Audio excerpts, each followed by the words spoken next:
테라와다 불교에서는 1년에 4번의 명절이 있어요. 기본적으로 부처님의 날, 부처님의 날이라고 말하는 게 부처님 오신 날하고는 좀 다른 거예요.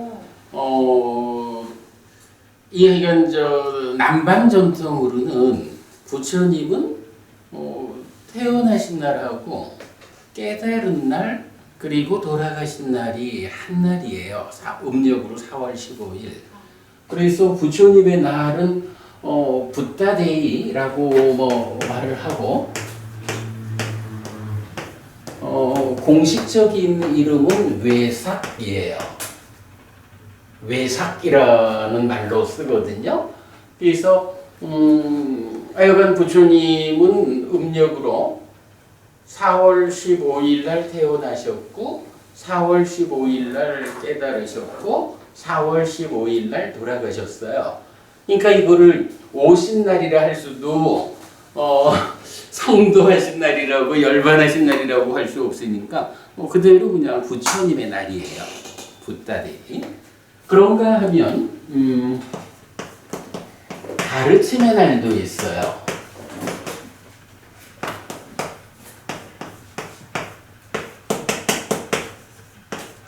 부처님께서 처음 깨닫고 나서 이제 그 5 비구를 찾아가지고 노경원까지 가시잖아요.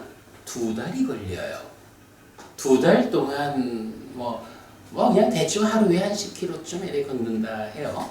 그래서 2달이 지나서 이제 우리 이제 다 아는 그 상류따니까야 56번 상류따의 11번째 경이 전법륜경이잖아요. 법륜을 굴리는 경이거든요. 부처님 최초의 가르침이죠. 5 비구를 상대로. 그 날이 담마데이다. 그래서 법의 날, 가르침의 날이고요. 그 다음에 승. 상가의 날.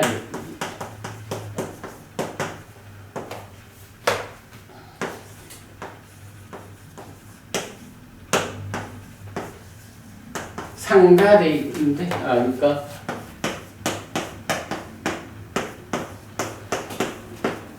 상가데이는 명확하게 그 유래를 말하기는 좀 어려워요. 근데 이제 그 니까야에도 보면 과거의 6 부처님도 이렇게 그 전체적인 제자들이 함께 모이는 대회경이라는 경이 있죠.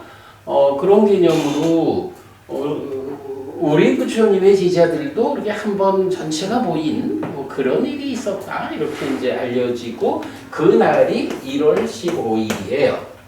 그래서 이 3번의 명절이 있고, 근데 이제 우리가 대승불교 개념으로 보면 불교의 명절이 초파일이 있고 또 출가제일이 있고 성도제일이 있고 열반제일이 있죠. 그리고 백중 우란분절을 또 대등하게 크게 명절로 치잖아요. 남방불교 테라와다에도 요 불법승 3보의 날 말고 한 번의 명절이 더 있어요. 까티나라고 하는데 까티나 법회라고도 하고 까티나 행사 이건 말하기 나름이겠죠. 그래서 까티나라는 날이 있는데 이 날은 언제냐 하면 우리 이제 한국에서는 스님들이 안거를 1년에 2번 하잖아요. 동안거, 하안거. 그런데 테라와다에는 안거가 1년에 1번이에요. 그러니까 인도 중심한 그 계절이죠. 그래서 여름에 우안거를 하거든요. 그래서 이제 6월 16일부터 9월 15일까지 일반적으로 안거를 하거든요. 우안거. 그러면 이제 이 안거가 끝나면 안거 동안은 이제 원칙적으로 그 한 지역에 있는 모든 스님들이 한 곳에 모여가지고 3개월간 함께 생활을 하는 거거든요. 그리고 이제 안거를 마치면 이제 스님들이 각각 흩어져 가지고 개인적으로 살게 되잖아요. 개인적으로 공부하고 수행하고 포교도 하고 이렇게 많은 일들을 하겠죠. 그래서 이제 안거를 마치면 떠나가는데 이렇게 떠나가는 스님들한테 그 안거를 마치고 돌아가는 스님들한테 제가 신자들이 가사를 공양 올리는 행사가 있어요. 그 행사는 안거를 마친 때로부터 한 달 이내에 하게끔 되어 있어요. 그러면 뭐 대략 그러니까 10월 15일 이전 이렇게 되겠죠. 이렇게 안거를 마친 스님들한테 가사를 공양 올리는 이런 행사, 이런 법회를 까티나 법회라고 부르는 거예요. 그래서 뭐 까티나 축제라고도 하고 그래야 하거든요. 그래서 테라와다에서는 이렇게 1년에 4번의 명절이 있어요. 우리는 이제 아직까지 뭐 여러 여건을 갖추지 못해서 까티나 법회를 운영하지 못하고 있는데 금년에 우리가 붓다와다 불교라는 출발을 했으니까 뭐 내년쯤이라도 좀 여건이 갖추어지면 우리도 자체적인 까티나 법회를 할 수 있으면 좋겠다 생각이 들고요. 이 말씀을 드리는 거는 지난 일요일 날 제가 먼저 말씀드렸지만 작년하고 금년하고 제가 지금 2년째 그 대구에 있는 스리랑카 선원 스님들과 함께 안거를 했어요. 그래서 지난 일요일 날 이제 안거를 마치고 까티나를 했거든요. 그래서 이제 대구를 다녀왔어요. 제가 아직까지 우리가 자체 까티나를 여건상 못하다 보니까 제가 이렇게 많이 알리지 않고 그냥 혼자 조용히 갔다 왔습니다. 되도록 내년에는 우리도 붓다와다 불교로서의 까티나를 개최할 수 있도록 한번 준비를 해보겠습니다. 그래야 하고요. 재밌는 일이 있었습니다. 까티나를 마치고 택시를 탄 거예요. 우리 부산에 계신 우리 스님 한 분하고 같이 갔는데 스님이 앞자리 타시고 제가 뒷자리에 탔는데 또 재밌어요. 그 기사님이 한 30년 수행 이야기를 하시죠. 참선 수행을 오래 했다라고 말씀하시고 또 최근 한 10년 정도 이야기를 하든가 그 초기 불교를 전공하는 어떤 스님을 모시고 그 스님에게서 수행을 지도받고 이러면서 이제 참선 수행이 가지는 어떤 특성이 있는가 하면 초기 불교에서 말하는 위파사나 수행은 어찌 보면 굉장히 쉬운 것 같은데도 뭔가 있어 보이는 이제 이런 식으로 표현을 하셔요. 그러면서 이제 제가 뒷자리에 이제 이 옷을 입고 있으니까 스님은 남방에서 오셨습니까? 테라와다 스님이십니까? 라고 하셔서 보시다시피 이렇게 공부합니다. 라고 했더니 이제 좀 몇 가지 당신이 갖고 있는 의문 이런 얘기를 하시는 거예요. 그러니까 참선 수행이 가지는 특성이 있고 이 참선 공부가 부처님 이후에 중국으로 전승되어 가지고 발전해 오는 이러이러한 과정, 이런 과정에서 참선 수행이 가지는 어떤 특성, 이런 부분을 스님한테 이렇게 말씀드려서 죄송하지만 스님 좀 같이 봐야 하지 않겠습니까? 하는 식으로 이제 말씀을 하시면서 그런데 사실은 좀 뭔가 명확하게 닿지 않는 부분이 있고 이제 이런 말씀을 하셔요. 그러면서 이제 저한테 스님 입장에서 제가 요즘 초기 불교 윗바사나도 좀 수행하고 있고 오랜 세월 참선 수행을 하는 사람인데 스님 입장에서 좀 한마디만 좀 거들어 달라라는 식의 말씀을 하셔요. 그러니까 이제 사실 이제 그분 요점은 완전히 다른 거야. 참선하고 윗바사나가. 그러니까 당신이 해보니까. 그래서 이제 표현이 그런 거잖아요. 윗바사나 아주 쉬운 것 같은데, 아주 초보자들을 위한 수행인 것 같은데 막상 해보면 뭔가 있고, 그러나 참선하고는 또 뭔가 다르고, 이런 입장에서 어떤 길을 내가 가야 할지 이걸 이제 질문하신 거예요. 근데 부부님 30년을 참선 수행을 했다라고 하면 그야말로 일가견이 있는 거지요. 그래서 이제 제가 뒷자리에 앉아서 그래 말씀하시니 그럼 제가 한 말씀 하겠습니다. 이러면서 부처님이 누구라고 생각합니까? 라고 물어봤어요.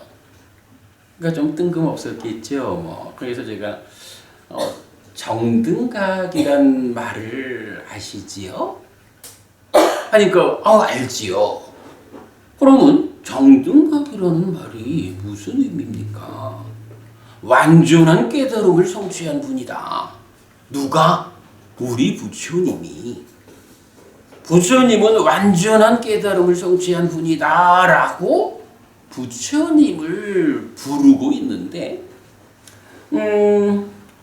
참선하고 윗바사나를 놓고 기사님께서 어떤 무언가 애매함이 느껴진다 라고 하고 그 둘 중에 굳이 우리가 우열이란 이런 개념을 따지지 않더라도 어떤 길을 내가 평생 가야 할까 라는 궁금증을 가지고 있다면 저는 이렇게 말하고 싶습니다. 기사님도 부처님이 정등각이다 라는 것은 인정하고 있는데 정등각이라는 말이 완전한 깨달음을 성취한 분이다. 그래서 경에서는 여러 외도 스승들과의 어떤 문제가 있을 때 정등각에 의해서 설해진 법과 율, 정등각 아닌 자에 의해서 설해진 법과 율, 이런 차이를 그야말로 내가 어떤 길을 가야 합니까? 라는 질문에 대한 모범 답안으로 제시하고 있습니다. 정등각에 의해서 설해진 경과 율이 있고 그 경과 율에 의거한 길과 실천이 있어서 수행이라고 하는 것도 바로 정등각에 의해서 설해진 법과 율이 제시하는 길과 실천으로 나아가야 실질적으로 기사님 당신의 삶의 형성이 있고 깨달음의 방향으로 접근해 가는 거지요. 거기에 참선이다 윗바사나다 이런 부분을 어떤 누가 더 훌륭하냐 이런 식으로 접근하려 하지 않는 게 좋을 것 같습니다. 그냥 정등각이신 부처님이 알려주는 수행 방법이 무엇일까? 이 측면에서 기사님께서 관심을 갖고 보시면 답이 나올 것 같습니다. 사실은 또 이제 그런 면도 있잖아요. 참선이 부처님 부처님이 제시한 수행법 그대로일까? 라는 부분도 보아야 하고, 그런가 하면 지금 한국에 알려져 있는 위파사나가 그야말로 경전이 알려주는 부처님 설한 그대로의 수행법일까? 뭐 이런 부분도 다 따져봐야 되는 거고, 그래서 경전에 의해서 근거가 마련되는 그런 길과 실천으로의 사념처 사마타 위파사나 이런 수행을 기사님께서 따라가시면 되겠습니다. 벌써 뭐 한 10년쯤 초기 불교를 뭐 그 스님한테 지도받고 있다 하시니 그 스님에게 경전이 알려주는 길과 실천이라는 측면에서 확인을 받아가지고 그 길을 따라가시면 좋을 것 같습니다. 이래 얘기를 했어요. 그랬더니 그리고 이제 동대구에 도착할 무렵이 된 거예요. 그랬더니 기사님이 뭐 어쩌고 저쩌고 또 이제 말씀을 몇 마디를 하시는데 내릴 때가 됐잖아요. 그래가지고 제가 기사님 뭐 우리가 헤어질 시간이니 만약에 좀 더 필요한 부분이 있다면 기사님 저기 니까야란 말은 아시지요? 이러니까 압니다 하셔요. 그래서 니까야.kr 하면 제가 운영하는 홈페이지가 나옵니다. 니까야.kr로 가셔서 뭐 좀 더 필요한 거 참고하시고 이랬더니 이제 우리 앞자리에 앉은 저하고 같이 갔던 이제 스님이 아이 스님 뭐 그렇게 어렵게 얘기합니까? 하면서 이제 기사님한테 그냥 자 유튜브 들어가가지고 해피 스님 검색해봐요. 그러고 나와 이제 이런 거야. 그랬더니만은 이 기사님이 예? 해피 스님이에요? 이러면서 그러니까 이제 앞에 거울로 이래 보면서 이제 생각을 못한 거겠죠 뭐. 딱 뒤를 돌아보면서 아이고 해피스님 영광입니다 막 이러면서 이제 좋아하셔요. 그래서 야 해피스님 알아보는 분도 있네요. 이러면서 이제 인사하고 헤어졌어요. 그랬더니 이제 우리 같이 갔던 스님 뭐 저하고 이제 자주 만나는데 와 해피스님 이렇게 유명한 줄 몰랐어요. 그래서 내가 유명한 사람입니다. 이래 했죠. 여기서 약간 우리가 정확하게 보아야 하는 게 어떤 길과 실천을 선택해서 해야 할까? 답은 한 가지예요. 정등각에 의해서 설해진 법과 율이라는 이 길이 있거든요. 정등각에 의해서 설해진 법과 율. 부처님이 정등각이다라는 것을 부정하는 사람 아니라면 부처님이 누굽니까? 정등각입니다. 완전한 깨달음을 성취한 분입니다. 그러면 이 완전하다라는 것보다 더 나은 방법이 있으면 이게 완전한 게 아닌 거예요. 더 나은 방법, 더 훌륭하고 발전된 어떤 길이 인정된다라고 하면 일단은 부처님은 정등각이 아니다라는 이야기가 전제돼야 되거든요. 부처님이 정등각이다라는 것을 인정하는 불교 신자라면 사실은 고민할 이유가 없어요. 이것저것 따질 게 뭐 있어요? 그냥 완전한 깨달음이 눈앞에 있는데, 그죠? 정등각에 의해서 선언된 법과 율을 공부하는 행운 가득한 우리 법회 아주 고마운 일이고요. 이제 그날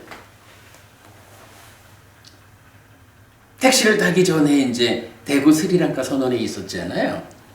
뭐 여러 스님들이 오셨는데 요새 이제 그 대구 스리랑카 선원의 뭐 주지 스님도 이제 저를 많이 좋아하시고 저한테는 뭐 참 많이 고마운 분이죠. 제가 일단 테라와다 10년을 마감하고 독립을 했을 때 스리랑카 불교 물론 같은 테라와다죠. 같은 테라와다 중에 스리랑카 불교와 만나져 가지고 공부의 성향이 이제 좀 닮은 거죠. 그래서 제가 이제 많이 도움을 받고 고맙고 그런데 그 스님께서도 이렇게 경을 공부하는 사람은 참 보기가 힘들다. 사실 한국에서도 그렇고 스리랑카를 가도 사실은 경을 공부하고 특히 이제 표가 나는 게 우리는 그냥 제가 혼자 공부하는 과정이 아니잖아요. 공부하는 대로 법회를 통해 가지고 함께하고 동영상을 올려서 어쨌든 부처님 살아서 직접 설한 가르침을 세상에 펼치는 일을 하고 있으니까 이런 일을 하는 사람은 스리랑카 스님의 입장에서도 귀하다 해가지고 이제 굉장히 저를 좋아하고 어떤 형태로든 도와주려 하고 그래서 이번에 부처님도 스리랑카에서 모셔주셨고 이제 이래 하죠. 까티나 행사를 물론 이제 여러 손님들이 오셨으니까 이제 좀 그래도 몇몇 분들 이렇게 인사를 하시잖아요. 이제 법회를 마칠 때 돼가지고 저보고 스님께서 한 2분 정도만 인사 말씀을 좀 해주십시오라고 하셔요. 그래서 이제 제가 그 2분짜리 인사 말씀을 했어요. 어떤 인사를 했느냐? 아무래도 거기는 이제 스리랑카에서 돈 벌러 오신 법우님들이 중심이 되잖아요. 이제 스리랑카 법우님들한테 한국에서든 스리랑카에서든 법우님들이 갈수록 괴로움은 줄어들고 행복은 늘어나는 삶을 사시다가 죽어서는 하늘에 태어나시기 바랍니다. 라고 말을 하면서 이런 이야기를 했어요. 요새 한국에서는 가성비라는 말을 하잖아요. 가성비 어떤 의미죠? 가격 대비 성능이야. 이거 여러분들 모르시는군요. 내가 신식인가? 가격 대비 성능이 어떠하냐? 가성비가 좋다라고 하는 거는 아무리 성능이 좋다 해도 비싸면 그렇죠. 그러니까 얼마의 가격으로 얼마의 성능을 발휘하느냐 해서 가성비 좋은 제품 이 얘기를 많이 하거든요. 이제 제가 그 얘기를 한 거예요. 자, 우리가 그야말로 한국에서든 스리랑카에서든 갈수록 괴로움은 줄어들고 행복은 늘어나는 삶을 살다가 죽어서는 하늘에 태어나는 이런 공부를 여러분들이 하셔야겠는데 이 중에 그 공부를 위해서 자 같은 개념으로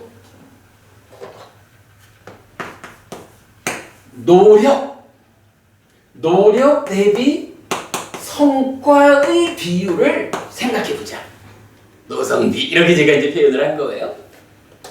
노력 대비 성과의 비율이라는 측면에서 따져볼 때 어떤 공부가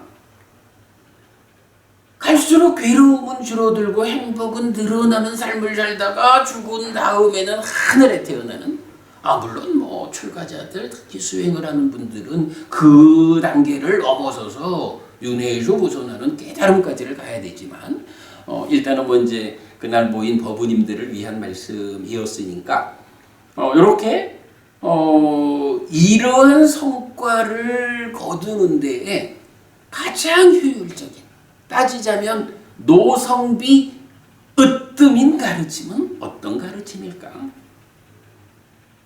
다만한도 법우님 답이 뭘까요? 노성비 으뜸인 가르침은 어떤 거죠? 달리 말하면 달리 말하면 정등각에 의해서 선언된 법과 율이지 뭐. 그죠? 여러분들이 지금 누구를 따라서 삶을 살아가는 사람들일까? 특히 스리랑카에서 오신 분들이어서 그렇습니다. 가성비 으뜸의 공부가 바로 부처님 살아서 직접 설한 정등각에 의해서 선언된 그 가르침입니다. 제가 이 자리를 빌어서 스리랑카 그리고 스리랑카 국민인 여러분들에게 감사의 말씀을 드리고자 합니다. 자, 우리가 이제 지난번에도 그런 그림을 그려봤었지만 지금 이제 불교를 구분을 하자라고 하면 테라와다 불교, 대승 불교, 그리고 금강승 불교. 금강승 불교 티벳이죠. 이렇게 세 가지로 불교를 분류한다. 그런데 이 중에 정등각에 의해서 선언된 법과 율, 부처님 살아서 직접 설한 가르침으로의 이 경과 율이 어디에 들어있나요? 자, 이제 우리가 이 테라와다를 부처님의 가르침과 제자인 테라의 가르침으로 구분해서 이 붓다, 부처님의 가르침만을 지칭해서 붓다와다 라고 이제 우리가 이름을 붙였거든요. 이 붓다와다 불교 부처님의 가르침이 대승불교 안에 전승되어 있나요? 대승경전이 니까야라고 하는 이 부처님 살아서 직접 설한 가르침을 담고 있지 않잖아요. 금강승불교, 티벳 불교가 담고 있나요? 아니거든요. 지금 우리가 정등각에 의해서 선언된 이 가르침은 어디에서 전승해 왔느냐 하면 바로 붓다의 가르침과 제자인 테라의 가르침으로 구성된 테라와다 불교에서 전승해 온 거라고요. 아니 이게 이런 거죠. 이제 가장 중심에 부처님 살아서 직접 설한 가르침이 있잖아요. 요 바깥쪽으로 1차적으로 소부니까야라는 소부니까야가 요 바깥을 둘렀어요. 그 다음에 아비담마가 또 둘렀어요. 청정도론이 또 둘렀어요. 주석서들 이후 많은 교제들이 테라와다 불교 안에도 굉장히 많은 교제들이 있다고요. 그런데 참 다행스러운 거는 그 중간에 그 가장 깊은 곳에 그죠? 가장 깊은 곳에 부처님 살아서 직접 설한 가르침이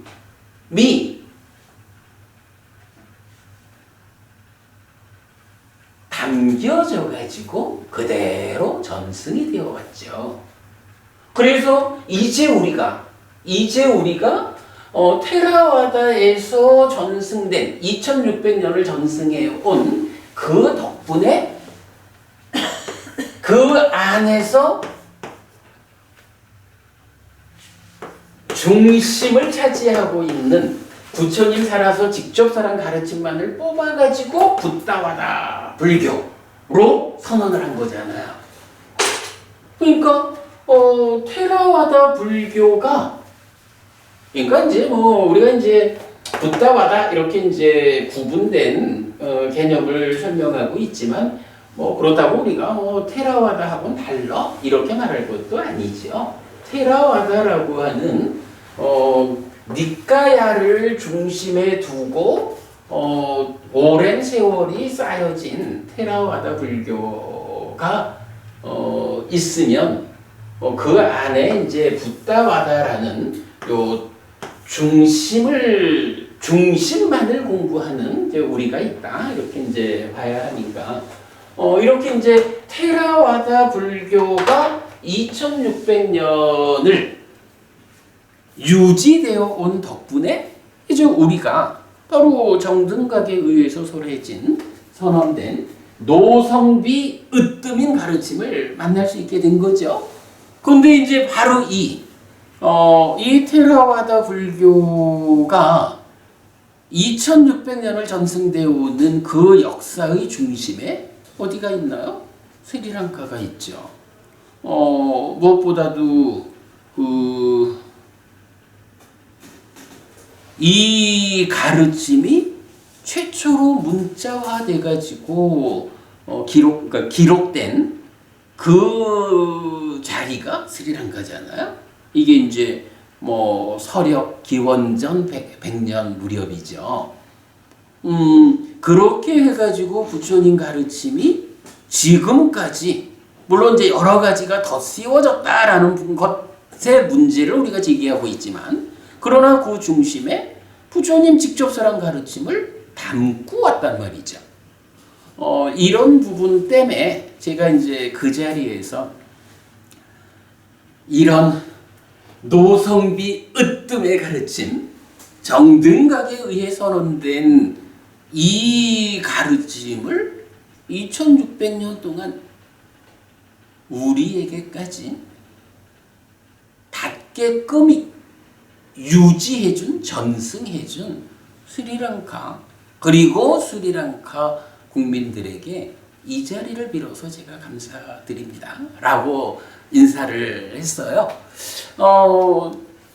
제가 생각할 때 그 까티나 법회를 위해서 갔다가 새로 니까야 공부를 함께 해보자 결사를 맺는 일도 있었고 택시 안에서 그러니까 어떤 길입니까? 정등각에 의해서 선언된 길과 실천을 바로 배워서 따라가면 됩니다. 그랬더니 해피스님을 알아보는 사람도 만나고 그랬는데 무엇보다 저는 그날 저한테 인사할 기회를 주셔가지고 그 자리에서 물론 이제 주로 제가의 법부님들을 위한 말씀이었으니까 갈수록 괴로움은 줄어들고 행복은 늘어나는 삶을 살다가 죽어서는 하늘에 태어나는 이러한 성과를 거두기 위해서 어떤 노력이 으뜸된 것일까? 노성비 으뜸의 가르침은 어떤 가르침일까? 라는 측면으로 이 공부의 의미를 설명해 보았다. 그리고 그참에 이 공부가 우리한테까지 이어질 수 있게끔 2600년의 과정을 지켜준 스리랑카 그리고 그 국민 여러분들께 감사의 말씀을 전했다. 이런 이야기 잠깐 그냥 인사하자는 게 한참 같네. 그래도 우리 참고하지요. 어쨌든 내년에는 우리가 우리 자체적인 까티나 법회를 개최할 수 있도록 준비를 좀 해보자고요. 자, 일단 그렇게 하고요.